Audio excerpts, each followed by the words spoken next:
অবশেষে সব অপেক্ষার অবসান ঘটল। নতুন রাজনৈতিক দল আত্মপ্রকাশ করল, জাতীয় নাগরিক পার্টি, ন্যাশনাল সিটিজেন্স পার্টি, ওনারা এটাকে এনসিপি এভাবে বলছেন। দলটা এভাবে আমরা বলি যে ছাত্রদের দ্বারা গঠিত ছাত্রদের দল। এই ছাত্র কারা? এই ছাত্রের একটা ডেফিনেশন আছে, এটা খুব ওয়াইড স্প্রেড মনোলিথিকভাবে দেখার সুযোগ নেই, বহুবার বলেছি, কিন্তু আজ আর সেদিকে যাচ্ছি না। শুরুতেই একেবারে আন্তরিকভাবে অন্তরের অন্তঃস্থল থেকে অভিনন্দন জানাই, স্বাগত জানাই। এই দলটা খুব শক্তিশালী একটা দল হিসেবে আত্মপ্রকাশ করুক, আন্তরিকভাবে সেটা প্রত্যাশা করি, সেটা দিয়েই শুরু করি। কিন্তু আজকের ভিডিওটা মূলত এই দলটার সামনে কি কি চ্যালেঞ্জ আছে, তার কি কি সম্ভাবনার জায়গা আছে, তার কি কি পজিটিভস আছে, এবং আখেরে এই দলটা কতটুকু দাঁড়াতে পারবে আমাদের রাজনৈতিক পরিমণ্ডলে, সেটা নিয়ে আমার টেক জানাতে চাই। আসলে একটা দল তৈরি হওয়ার পর তাদের উইকনেস এবং অন্য প্রবলেম নিয়ে আলোচনা করা কারো কারো কাছে সমীচীন বলে মনে নাও হতে পারে, কিন্তু আসলে আমি চিন্তা করে দেখলাম এই দলটাকে নিয়ে আসলে এর মধ্যে অনেক জায়গায় আমাকে কথা বলতে হয়েছে। টক শোতে কথা বলেছি, এবং এটা লঞ্চিংয়ের আগে বিভিন্ন মিডিয়া, এমনকি ফরেন মিডিয়া, আমি আল জাজিরাতেও এটা নিয়ে কথা বলেছি। ফলে যেহেতু কথাগুলো বলা হয়েই গেছে, আমি আর রাগ ঢাক না করে একটু বিস্তারিতভাবে একটু আলোচনা করতে চাই। প্রথম উইকনেস কী আছে, স্ট্রেংথ কী আছে, এবং শেষে আমি আসলে এই দলটা কতটা সফল হবে। সফল শব্দটা খুবই সাবজেক্টিভ, আই নো, কিন্তু আমি সফল বলতে ভোটের রাজনীতি এবং ক্ষমতায় যাওয়ার রাজনীতি। রাজনৈতিক দল মানে কিন্তু ক্ষমতায় যাওয়া, এর মধ্যে কোনো লুকোছাপার কিছু নেই। যারা লুকোছাপা করেন তাদেরকে আমি পছন্দও করি না। এই দলকে ডিসাইড করতে হবে আমরা ক্ষমতায় যাব। এখন সেটা কবে যাব সেটা ভিন্ন আলোচনা। রাজনৈতিক দল কোনো সামাজিক সংগঠন না। রাজনৈতিক দল তৈরি হয় রাজনীতি করার জন্য, এবং রাজনীতির মূল লক্ষ্য হচ্ছে রাষ্ট্রের ক্ষমতায় যাওয়া, অবশ্যই বৈধ পন্থায়, গণতান্ত্রিক পন্থায় ক্ষমতায় গিয়ে তার পলিসি ইমপ্লিমেন্ট করা, ফুল স্টপ। এর বাইরে কোনো রাজনৈতিক দলের উদ্দেশ্য থাকতে পারে না। এটা হতে পারে যে কোনো একটা দল সেই অর্থে অতটা শক্তিশালী হয়ে ওঠেনি, সে স্বপ্ন দেখে না, কিন্তু তার মূল লক্ষ্য ওটাই হওয়া দরকার। এই দলটারও সেই লক্ষ্য হবে, আমি এটা এক্সপেক্ট করি।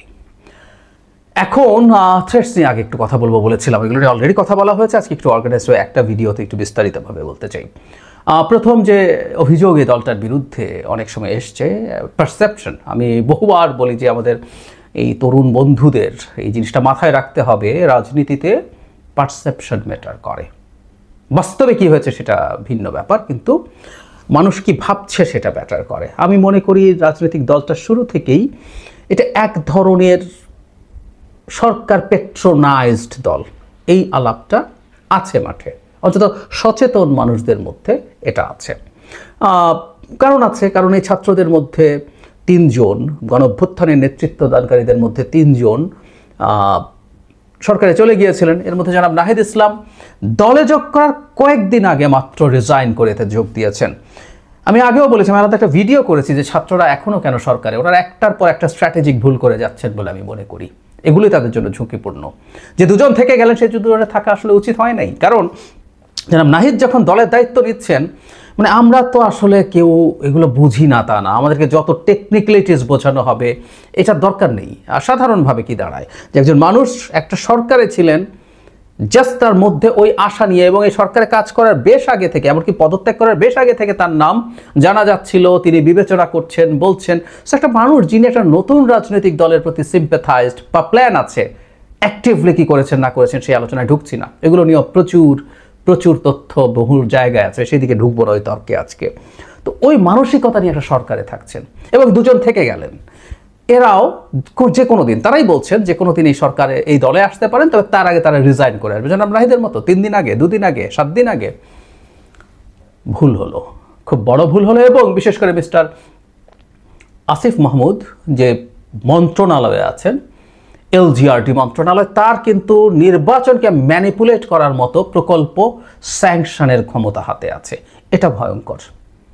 সুতরাং এই সমালোচনাগুলো আসবে, এবং সমালোচনা তাদেরকে নিতে হবে নিশ্চিতভাবেই।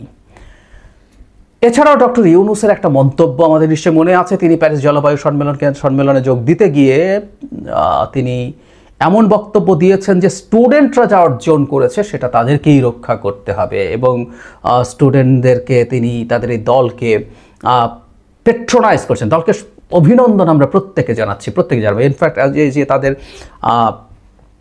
লঞ্চিং হলো, তাতে সব রাজনৈতিক দলের মানুষজন ওখানে গিয়ে পার্টিসিপেট করেছেন, জয়েন করেছেন। এটা একটা চমৎকার ব্যাপার। এটাও বাংলাদেশের ভবিষ্যৎ গণতন্ত্রের জন্য একটা চমৎকার ছবি। এখানে দেখা গেছে সব দলের মানুষজন, আওয়ামী লীগ ব্যতীত, ওখানে হাজির ছিলেন। তো সুতরাং এটা চমৎকার ব্যাপার। তো আমরা প্রত্যেকে যারা এই দলটা করবেন, ওরা তারাও অভিনন্দন জানাবেন, প্রধান উপদেষ্টাও জানাতে পারেন তাকে। কিন্তু তার বক্তব্যের রিডিং বিটুইন লাইন্স বা শব্দচয়নের মধ্যেই ছিল যে তিনি আসলে এই দলটাকে পেট্রোনাইজ করছেন। আমি বলছি না তিনি করছেন, কিন্তু ওই বক্তব্যের মধ্যে সেটা মনে হয়। এবং আমি ক্ল্যারিফিকেশন দেখলাম না। আমি আমার অনেকগুলো টকশোতে বা নিজের ভিডিওতেও বলেছি যে একটা ক্ল্যারিফিকেশন দরকার আছে। যেহেতু ক্ল্যারিফিকেশন দেওয়া হয়নি, তার মানে আমরা ধরে নেব প্রধান উপদেষ্টা এই জিনিসটা এন্ডোর্স করছেন না। আমি এটা তাই মনে করি। সো এই পারসেপশনগুলো ক্ষতি তৈরি করে। কেউ কেউ বলেন যে বিএনপি তো, ওনারাই বলেন বিএনপি তো কিংস পার্টি, তাতে কিংস পার্টি হলে অসুবিধা কি? এটা জবাব আমি দিয়েছি, ডিফারেন্ট ভিডিও করেছি যে কিংস পার্টি হলেও সেটা ঘোষিতভাবে কিংস পার্টি হলে ভালো হয়। এর মধ্যে ডিসগাইজের যে অভিযোগ সেটা ওঠে না। তাহলে কি সরকার সেটা ঘোষণা করবে? না, করছে না। কিন্তু আবার কোনো না কোনো ফর্মে কিংস পার্টি, এই ধরনের বিষয় আসলে ভালো না। আর একই সাথে যোগ করতে চাই, কোনো সরকার দল তৈরি করছে, সেটা আসলে সফল সরকার হলে সেই দলটা ভালো হওয়ার সুযোগ তৈরি হয়। ডক্টর ইউনূসের সরকার খুবই জটিলতার মধ্যে, ক্রাইসিসের মধ্যে সরকারের দায়িত্ব গ্রহণ করেছেন, দেশ পরিচালনা করছেন, কোনো সন্দেহ নেই। কিন্তু এই সরকারের প্রতি মানুষের অস্থিরতা, মানুষের অনাস্থা প্রকট হয়ে উঠছে। ফলে এই সরকার কোনো দলের সাথে আছে, সেটা সেই দলের অ্যাসেট না, লায়াবিলিটি হয়ে যাওয়ার সমূহ সম্ভাবনা আছে। নাম্বার 2, এর বাইরে যেটা হয়েছে, সমন্বয়করা যারা এই মুভমেন্টের সামনের সারিতে ছিলেন, গণ অভ্যুত্থানের কথা বলছি, তারপর তারা যারা এই দলগুলোতে আছেন, আমি আবারও বলছি, এগুলো পারসেপশন, এই আলাপ আলোচনা আমার কানেও এসছে। অনেক ক্ষেত্রে সরকারকে প্রভাবিত করা বা বেশ কিছু অনিয়ম দুর্নীতির সাথে জড়িয়েছেন, এই ধরনের আলাপও কেউ কেউ করছেন। আমাদের একটা কথা মনে রাখতে হবে, যারা এই আলাপগুলো করেন, যাদের এই লেভেলের সোশ্যাল ক্যাপিটাল আছে, তারা ভোটার একজন হলেও তাদের আসলে এই ন্যারেটিভ তৈরি করার সক্ষমতা যথেষ্টই থাকে, সেটা তাদের আছে বলে আমরা ধারণা করতে পারি। সো এটাও একটা নেগেটিভ জায়গা। তারা ক্ষমতার কাছাকাছি থাকতে গিয়ে শুধু কিংস পার্টি না, এই ঝুঁকিটাও তারা তৈরি করেছেন। সো এটা একটা প্রবলেম। কিন্তু তাদের সবচেয়ে বড় যে ঝুঁকি আছে আমি বলে মনে করি, সেটা হচ্ছে তারা আরও কিছু পয়েন্ট আছে, আমি একটু পরে আসছি। কিন্তু প্রধান যে ঝুঁকিটা আমি মনে করি, সেটা হচ্ছে তারা বিরাট একটা স্পেকট্রাম তৈরি করেছেন। মানে এত ওয়াইড স্পেকট্রাম আসলে কঠিন, লেফট টু রাইট। মানে কেউ একজন লেফট পলিটিক্স করতে পারেন এবং সেটা একসময় ছেড়ে দিয়ে ভিন্ন পলিটিক্যাল ইডিওলজি দিতে পারেন। কিন্তু আমরা এরকম বিলিফ রাখছি, এরকম এই wide spectrum, right, centre left, right, এরকম মানে এক্সট্রিম লেফট বা এক্সট্রিম রাইট কেউ আছে কিনা আমি জানি না। কিন্তু এই যে পরিস্থিতি তৈরি হলো, এদেরকে একসাথে রাখাটা খুব কঠিন। তারা একটা খুব সঠিক কাজ করেছেন, এটাকে আমি খুবই ওয়েলকাম করি। তারা একটা মধ্যপন্থী দল। আমি ইনফ্যাক্ট বিস্তারিত কথা বলবো তাদের যে ঘোষণাপত্র আছে এই দলটা সম্পর্কে, তাদের এই ঘোষণাপত্রের একটা অ্যানালিসিস আমি করব, সেটা দরকারও আছে। যারা নাহিদ ইসলাম ওটা পাঠ করেছেন, দলের সভাপতি, আহ্বায়ক এখন। তো যাই হোক, সেটা তারা এই স্পেকট্রামকে কীভাবে কন্ট্রোল করবেন, মানে মধ্যপন্থা হয়ে জনগণের সার্ভিস নিয়ে আলাপ করে, ওয়েলফেয়ার নিয়ে কথা বলে একটা রাজনীতি হতে পারে দুর্দান্ত। আমাদের পাশে ভারতে আম আদমি ইনফ্যাক্ট মূলত এই রাজনীতিটা করেছে এবং তারা সাকসেসফুল হয়েছে। কিন্তু আমরা দেখলাম দলের মধ্যে এই আদর্শগত ডিবেটটা, আদর্শের ডিবেটটা চলমান আছে। এবং কিছুদিন আগে আমরা রীতিমতো এক্স শিবির বলে একটা বর্গের সাথে অন্যদের সংঘাত দেখেছি এবং তার দুজন সিগনিফিক্যান্ট নেতা, যারা ঢাকা ইউনিভার্সিটি ছাত্র শিবিরের প্রেসিডেন্ট ছিলেন, জনাব জুনায়েদ এবং জনাব রাফে, তারা এই কমিটিতে থাকতেই, এই দলে থাকতেই অস্বীকার করেছেন। তো এইটা বা অন্যান্যদের সাথে আদর্শগত ডিবেট কীভাবে তারা হ্যান্ডেল করবেন, এটা একটা। নাম্বার 2 হচ্ছে কিছু কিছু মানুষকে শুরু থেকে, কিছু এরকমকে আমরা যদি একটা বর্গ হিসাবে চিন্তা করি, শুরু থেকে একটু দূরে সরিয়ে দেওয়ার চেষ্টা হয়েছে। আদারিংয়ের একটা টেন্ডেন্সি আছে বলে অভিযোগ আছে। সেটা হচ্ছে প্রাইভেট ইউনিভার্সিটি স্টুডেন্টস। আমরা খেয়াল করব যে 2-3 দিন আগে একটা ছাত্র সংগঠন ঘোষণা করার ক্ষেত্রে প্রাইভেট ইউনিভার্সিটি স্টুডেন্টরা সেখানে রীতিমতো মারামারিতে জড়িয়েছেন, তাদেরকে বাতিল করে রাখা হচ্ছে, দূরে সরিয়ে রাখা হচ্ছে এই অভিযোগে। সো এটা তারা কিভাবে হ্যান্ডেল করবেন সেটা দেখার আছে। দীর্ঘদিন থেকে আসলেই তাদেরকে এক ধরনের দূরে সরিয়ে রাখার টেন্ডেন্সি ছিল। প্রাইভেট ইউনিভার্সিটির যে স্টুডেন্ট আছে, তাদের যে সংগঠন আছে, তাদের কারো কারোর সাথে আমার কথা প্রসঙ্গে আমি দেখেছি তারা এটা ফিল করেন। এবং আমি দেখলাম, আমি নিশ্চিত নই, তারপরও আপনি যদি ভুল করে আমাকে একটু মন্তব্যে জানাবেন, যে টপ 10 পজিশনসের কথা বলা হলো, তাদের যে তালিকা আমাদের সামনে আসলো, এখানে একজনও প্রাইভেট ইউনিভার্সিটির স্টুডেন্ট নেই। সো যে গতদিনের সংঘাত থেকেও, গত 2-3 দিন আগের সংঘাত থেকেও যে তারা কিছু শিখেছেন তা কিন্তু দেখছি না। সো এটা একটা ভেতরে টিকিং টাইম বম্ব হিসেবে থেকে যেতে পারে। Not only that, Madrasa students যারা খুবই গুরুত্বপূর্ণ রোল প্লে করেছেন, বিশেষ করে যাত্রাবাড়িতে তাদের বিরাট সংখ্যার উপস্থিতি ছিল এবং যাত্রাবাড়ি অতি গুরুত্বপূর্ণ ভূমিকা পালন করেছে শেখ হাসিনা পতন এবং পলায়নের ক্ষেত্রে। সো সেখানকারও তাদেরকে কিভাবে অ্যাকোমোডেট করা হবে, সো এই ইন্টারনাল কনফ্লিক্টটা একটা বড় ক্রাইসিস তৈরি করতে পারে। আমি আরেকটা বড় ঝুঁকি আছে বলে মনে করি, সেটা হচ্ছে, আমি জানি না এটা তারা ভালো বুঝবেন, তারা মনে করেছেন যে খুবই তরুণদেরকে দিয়ে করলেই একটা দল সবচেয়ে ভালো হয়ে যাবে। তাহলে কি, আমি ঠিক জানি না যে তারা শুধু তরুণদেরকেই টার্গেট করছেন। একটা দেশের ক্ষমতায় যদি ভোটের মাধ্যমে কাউকে যেতে হয়, সিগনিফিক্যান্ট নাম্বার অফ সিটস পেতে হয়, তাহলে তাদেরকে তো আসলে সবাইকে অ্যাট্রাক্ট করতে পারতে হবে। আমি তাদের দল ভীষণ তরুণ নির্ভর, তরুণদের দ্বারা গঠিত দল হিসেবে দেখছি। আমাদের এই মাটিতে অতি তরুণদের দিয়ে তৈরি করা দলের একটা উদাহরণ আছে, এবং পারহ্যাপস এদের অ্যাভারেজ যে ক্যালিবার এই ছাত্রদের, তার চাইতে মাছ হায়ার ক্যালিবারের ছিলেন সেই ছাত্ররা, সেই তরুণরা। আমি জাসদের কথা বলছি। তারা অনেক ক্ষেত্রে অনেক সমস্যা করেছেন এবং অনেক হঠকারী সিদ্ধান্ত নিয়েছেন। আমার বিবেচনায় সেগুলো হয়েছিল মূলত তাদের বয়স কম থাকার কারণে। তাদের ব্রিলিয়ান্স, তাদের জ্ঞান, এগুলো কোনোটাই কম ছিল না। বাংলাদেশের মতো একটা জটিল দেশের পলিটিক্যাল স্ফিয়ারে অপারেট করতে হলে জীবনের অভিজ্ঞতা প্রয়োজন, এবং শুধু জীবনের অভিজ্ঞতা না, আমাদের বয়স বৃদ্ধির সাথে সাথে আমরা যেমন অভিজ্ঞতা অর্জন করি, আমাদের ইমোশনাল ইন্টেলিজেন্স বাড়তে থাকে। সব কিছু মিলিয়ে আমরা আসলে বেটার পারফর্ম করতে পারি। আমি বলছি না যে বুড়োদেরকেই নিয়ে আসতে হবে, কিন্তু আরও বেশ কিছু সিনিয়র মানুষ আসলে এই দলে থাকা দরকার ছিল, এবং সেটা থাকলেই ভালো হতো। আর এই ট্যাগ ইটসেলফ ছাত্রদের দল, এটা অনেক মানুষকে এটা থেকে, এটা যেমন একটা পজিটিভস আছে যে ছাত্ররা আগ্রহী হবে, তরুণরা আগ্রহী হবে, আবার ঠিক উল্টো দিকে মধ্যবয়স্ক থেকে বৃদ্ধ মানুষজন এটার সাথে খুব অ্যালাইন্ড মনে নাও করতে পারেন। এটাও তাদের জন্য একটা রিস্কি গেম বলে আমি মনে করি। পজিটিভস কি আছে? এই যে কিংস পার্টি বললাম, এটা কিংস পার্টি মানুষ মনে করলো এটা একটা ভিন্নতা আছে। ভিন্নতা হচ্ছে এইরকম, আমরা 1/11 সময় ফেরদৌস আহমেদ কুরেশি যে কিংস পার্টি তৈরি করেছিল, প্রথম কথা হচ্ছে 1/11 একটা সামরিক অভ্যুত্থান ছিল। সেখানে সিভিল কিছু মানুষকে সামনে রাখা হয়েছিল, ক্ষমতা মূলত সেনাবাহিনীর হাতে ছিল, এবং রাস্তার মানুষের আন্দোলনের ফলে সেটা তৈরি হয়। এবং হঠাৎ করে একজন মানুষ এসে, যাকে খুব বেশি মানুষ চিনত না, দেখলাম আমি পরে যে তার নিজেরও খুব উল্লেখযোগ্য একাডেমিক ব্যাকগ্রাউন্ড তো আছে, তার রাজনীতিরও খুব গুরুত্বপূর্ণ গ্লোরিয়াস ব্যাকগ্রাউন্ড। আমি ফেরদৌস আহমেদ কুরেশির কথা বলছি।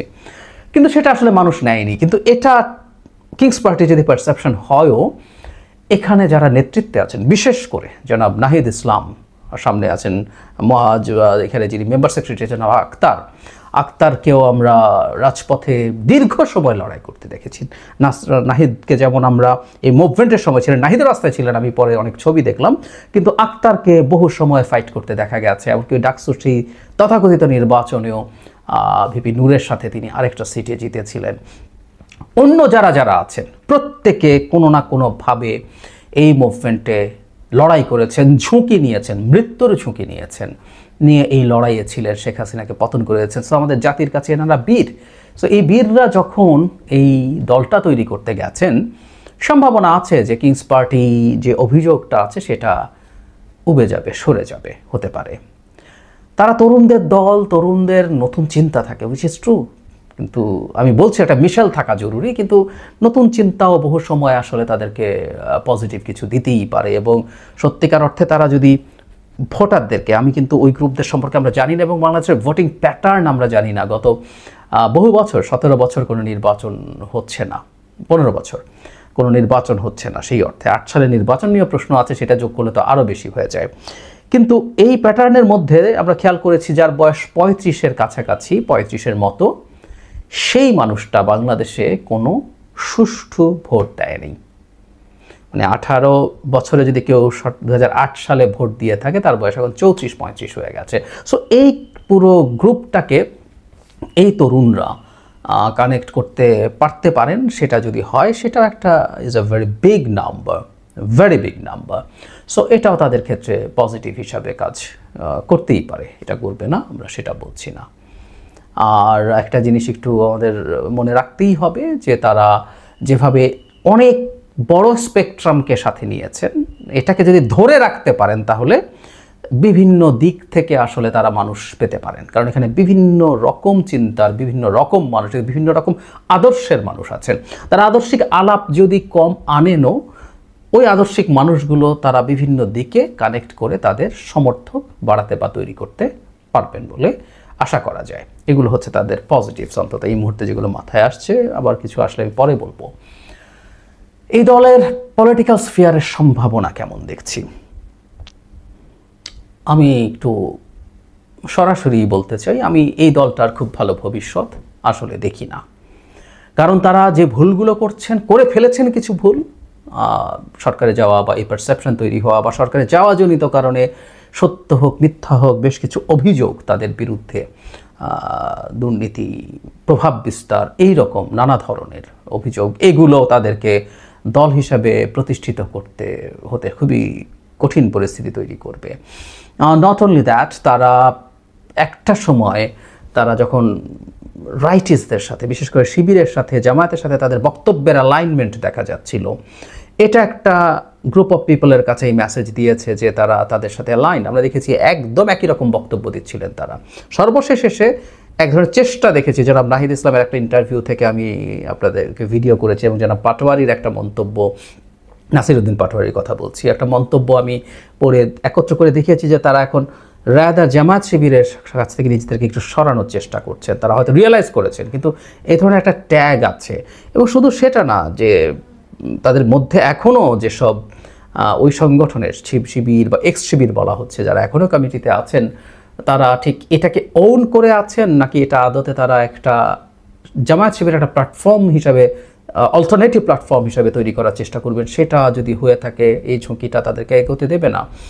শুধু সেটাই না, তারা যেভাবে আসলে কিছু মানুষের প্রভাবে পড়ে গেছেন, যেমন আমি এটা নিয়েও কথা বলবো, যেমন সেকেন্ড রিপাবলিকের আলাপ করছেন, তারা দীর্ঘদিন সংবিধান স্থগিত করে ফেলতে হবে, বাতিল করতে হবে, এরকম নানান আলাপ যেইভাবে এসছেন, এবং কিছু মানুষজনের সাথে এর মধ্যে গুরুত্বপূর্ণ পাবলিক ইন্টেলেকচুয়ালস আছেন, খুবই গুরুত্বপূর্ণ সোশ্যাল মিডিয়া ইনফ্লুয়েন্সার্স আছেন, অ্যাক্টিভিস্টস আছেন। সেই অ্যালাইনমেন্টটার পজিটিভ যেমন দিক আছে, এটার আবার খুব নেগেটিভ দিকও আছে, আমি সেটা মনে করি।